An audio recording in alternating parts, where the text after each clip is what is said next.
एक गांव में एक अमीर साहूकार रहता था। उसका बेटा कोई काम नहीं करता था, सारा दिन गांव में घूमता रहता था।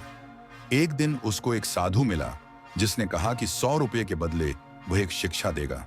लड़का घर आया और अपने पिता से 200 रुपये लेकर चला गया। साधु ने कहा, माता सो माता, पिता सो लोभी। अगले दिन वह फिर साधु के पास 100 रुपये लेकर आ गया। साधु बोला, अकेले सफर मत करना। तीसरे दिन फिर पहुंचा तो साधु ने कहा, औरत को घर का राज कभी मत बताना। उसने सिर्फ 100 रुपये दे दिए। चौथे दिन घर में झगड़ा हुआ। पांचवें दिन फिर गया तो साधु ने कहा, घर में बेरी मत लगाना। जब वह घर आया तो पिता ने पूछा, मेरे 500 रुपये कहाँ गए? तो उसने बताया कि मैंने साधु को दिए हैं। पिता गुस्से से बोला, जा भाग, घर से निकल जा। पहले 500 रुपये कमा ला, तब घर में आना। उसकी माँ पास खड़ी सुन रही थी। बोली, इसने रोटी भी नहीं खाई, रोटियां दे देती हूं। उसने 4-5 रोटियां और एक खाली गिलास बेटे को देकर कहा, जा बेटा, ध्यान रखना। उसने रोटियों की पोटली बांध ली और चल पड़ा। थोड़ी दूर जाकर उसने सोचा, मैं तो अकेला चल रहा हूं। फिर उसने एक बाज को पकड़ लिया और अपने कंधे पर बिठा लिया। आगे जाकर उसे थोड़ी भूख लगी। उसने पोटली खोली और एक रोटी खाई।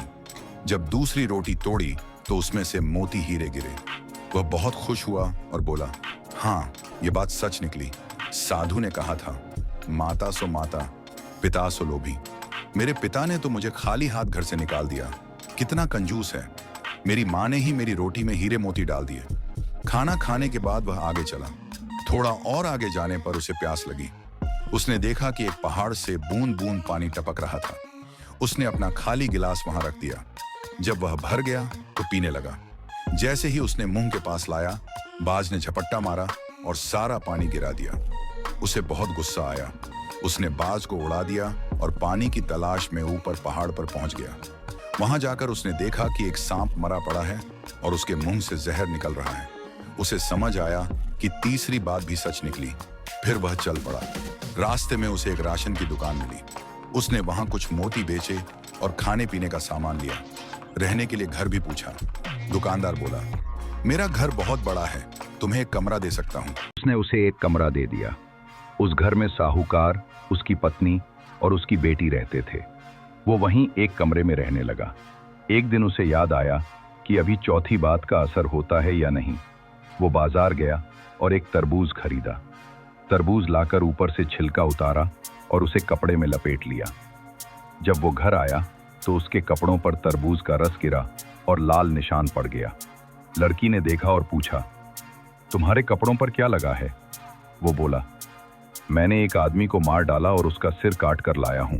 अब इसे यहां दबा दूंगा, वरना पुलिस पकड़ लेगी। राजा की पुलिस मुझे पकड़ कर ले जाएगी। तुम किसी को कुछ मत कहना। वो बोली, नहीं, मैं कुछ नहीं कहूंगी। फिर उसने जमीन खोदी और उस तरबूज को उसमें दबा दिया। वो बोली, शरीर कहाँ है? वो बोला, शरीर तो मैं वहीं छोड़ आया हूं। अगले दिन जब वो काम से वापस आया और खाना खा रहा था तो उसने देखा कि राजा के आदमी आ गए। पुलिस वाले उसे पकड़ने लगे। भागते भागते उसकी पगड़ी बेर के पेड़ में उलझ गई। उसने पुलिस वालों को कहा कि पहले जमीन खोद के देख लो उसमें क्या है। जब पुलिस वालों ने जमीन खोदी तो उसमें से तरबूज निकला। उसने कहा, दिल में सोचा कि साधु की 5वीं बात भी सच सच हो गई।